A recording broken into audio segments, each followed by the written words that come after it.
नमस्कार दोस्तों, कैसे हैं आप लोग? स्वागत है आपका एक नई कहानी में। और यह कहानी बहुत ही इंटरेस्टिंग होने वाली है, तो इसलिए इस कहानी को पूरा अंत तक जरूर सुनें। आज रूपतारा जल्दी जल्दी घर के कामों को निपटाने में लगी हुई थी। आज उसकी किटी पार्टी थी, उसे वहां जल्दी पहुंचना था। माँ जी, मैंने खाना बनाकर डाइनिंग टेबल पर लगा दिया है। आप और पापा खा लीजिएगा, मैं शाम की चाय से पहले आ जाऊंगी। रूपतारा ने अपनी सास सुमित्रा जी से कहा। ठीक है बहू, तुम निश्चिंत होकर जाओ। शाम के चाय की चिंता ना करना, मैं बना लूंगी, तुम आराम से आना। रूपतारा की सास ने कहा। रूपतारा ने महसूस किया कि उससे बात करते हुए उसकी सास के चेहरे पर उदासी है, जबकि रूपतारा ने हमेशा अपनी सास को मुस्कुराते हुए ही देखा था। आज फिर उनके चेहरे पर यह उदासी क्यों? रूपतारा सोच में पड़ गई। माँ जी, आप उदास क्यों हैं? कोई परेशानी है क्या?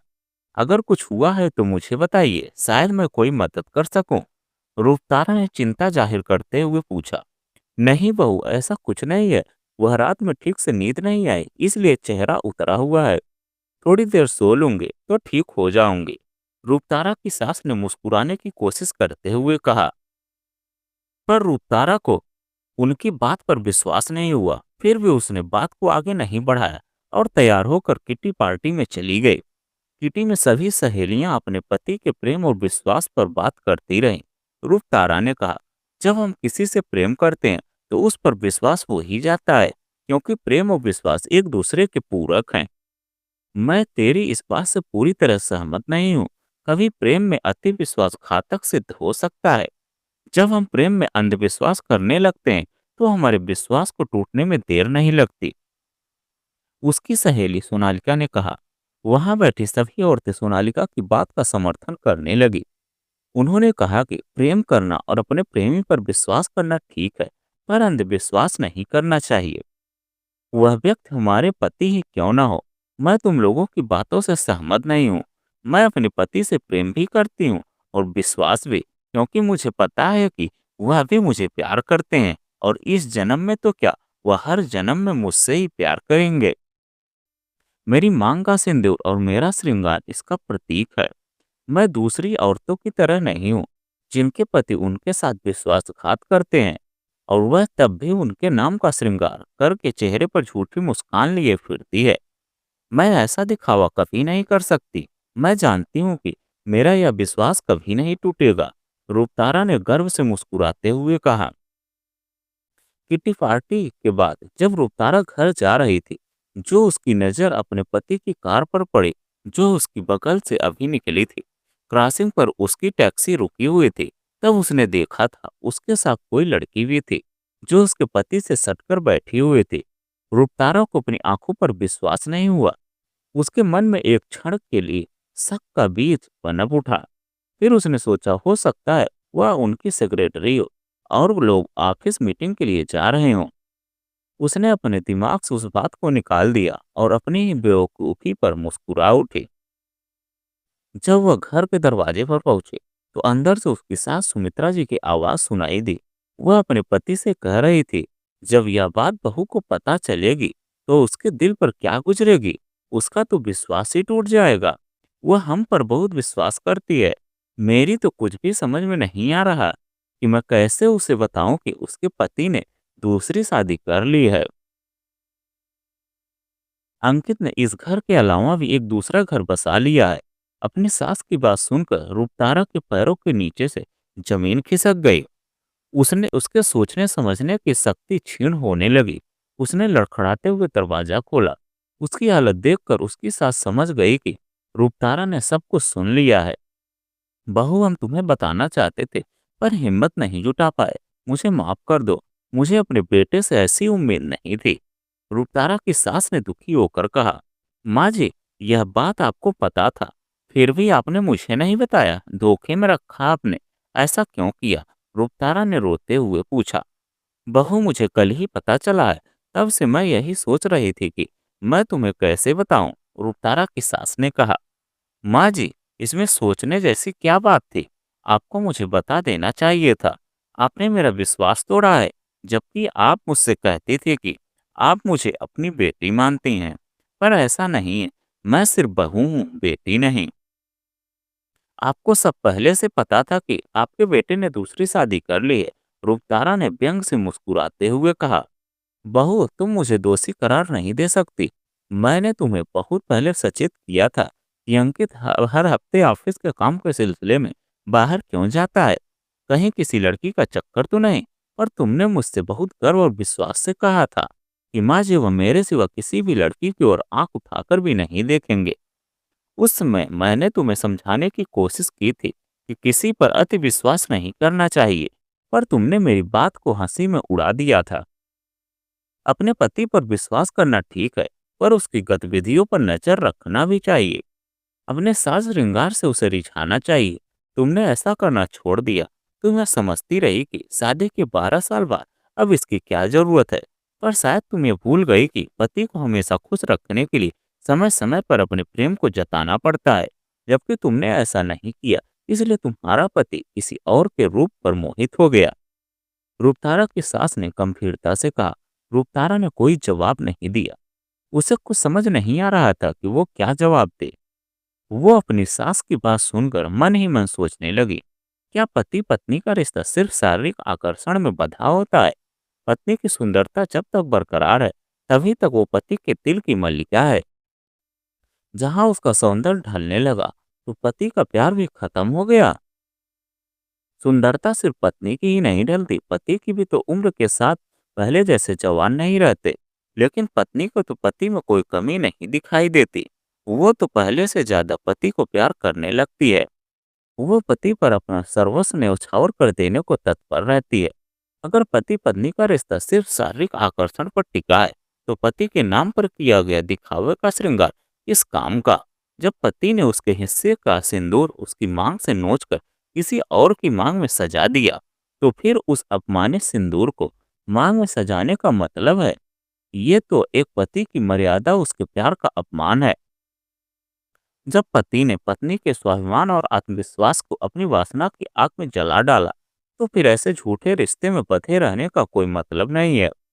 रूपतारा ये सोच ही रही थी कि उसका फोन बज उठा। फोन उसकी किटी की सहेली का था।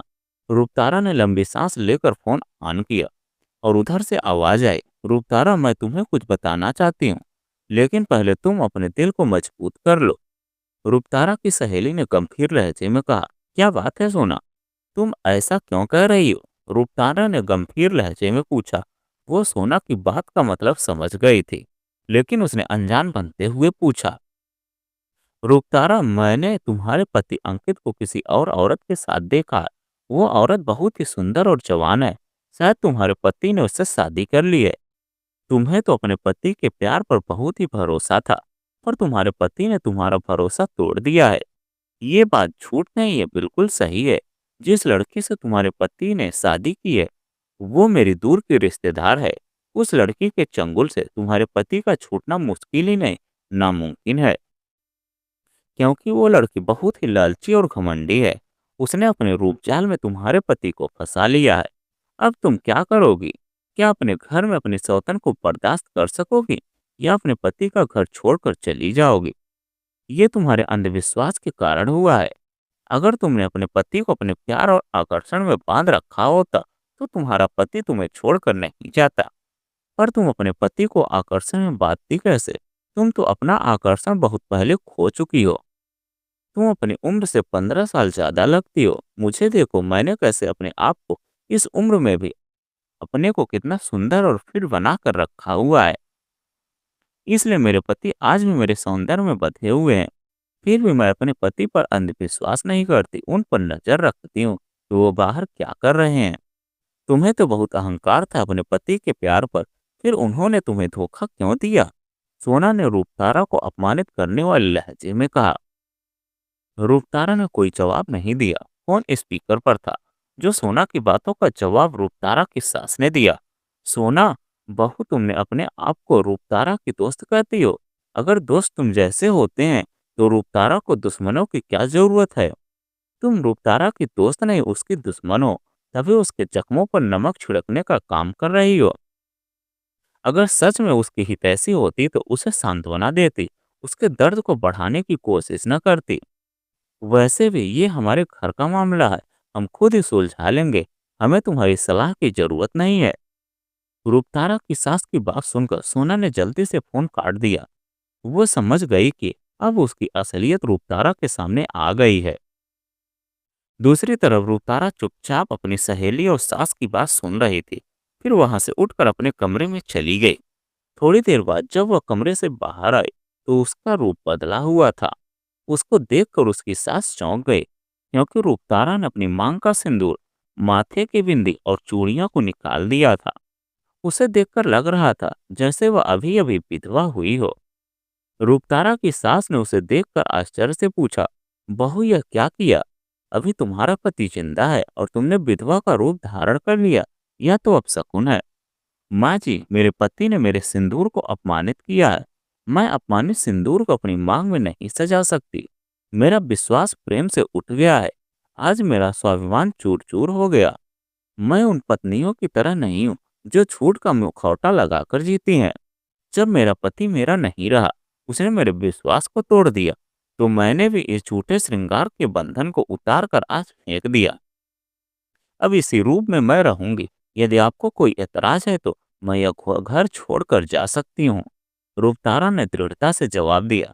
तभी उसके ससुर ने कहा, रूपतारा, तुम आज से इसी तरह हमारे साथ अपने घर में रहोगे।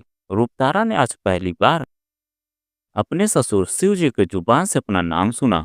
उसने चौंक कर उनकी तरफ देखा। वह रूपतारा के सवालिया निगाहों को समझ गए। उन्होंने मुस्कुराते हुए कहा, आज से तुम हमारी बहू नहीं, बेटी हो। बेटियों को तो उनके नाम से ही पुकारा जाता है। अपने पति की बात सुनकर रूपतारा के सास के चेहरे पर भी समर्थन के भाव दिखाई दिए। पापा जी कहकर रूपतारा अपने ससुर से लिपट गई।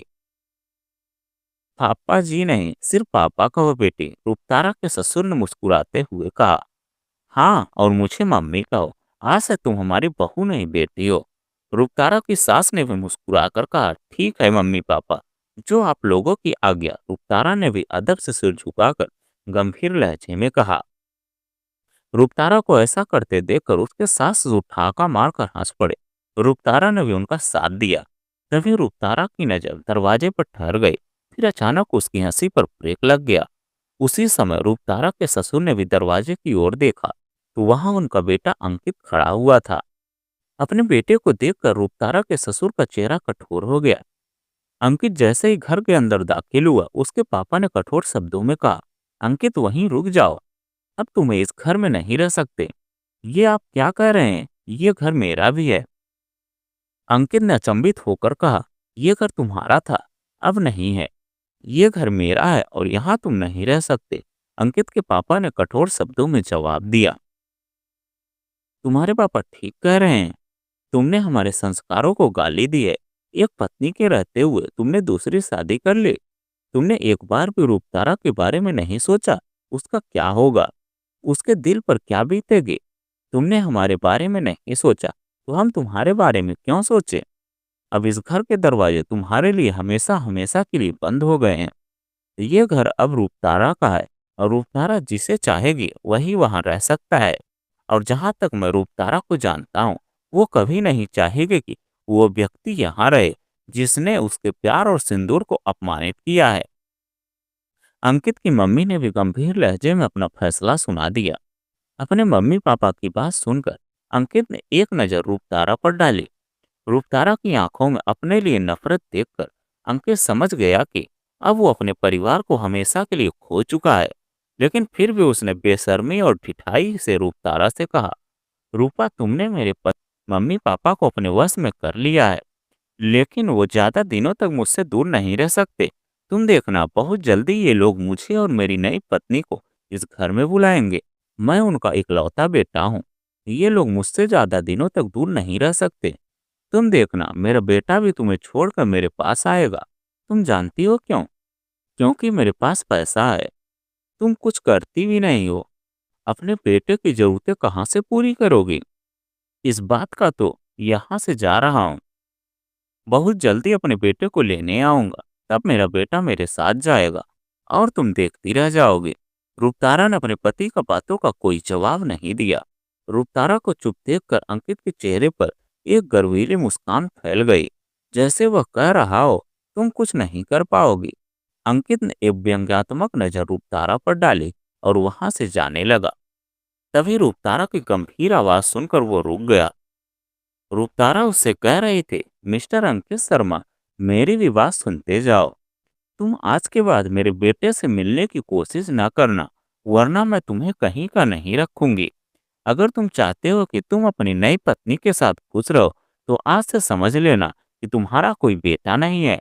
अगर तुमने उसके नजदीक भी जाने की कोशिश की, तो मैं तुम्हारा और तुम्हारी नई पत्नी का वो हाल करूंगी कि तुम इस समाज में मुंह दिखाने लायक के काबिल नहीं रहोगे।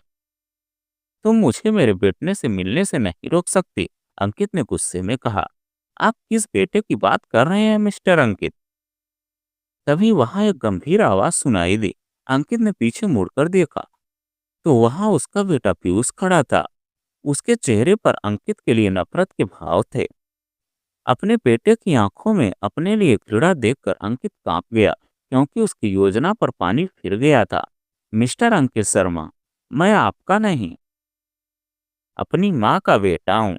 मैं आपको अपना पिता मानता ही नहीं, इसलिए आज के बाद आप मुझसे मिलने की कोशिश ना कीजिएगा। जो व्यक्ति वासना का पुजारी होता है, वो न किसी का बेटा होता है, ना पति और ना ही पिता। इसलिए आप यहाँ से जा सकते हैं।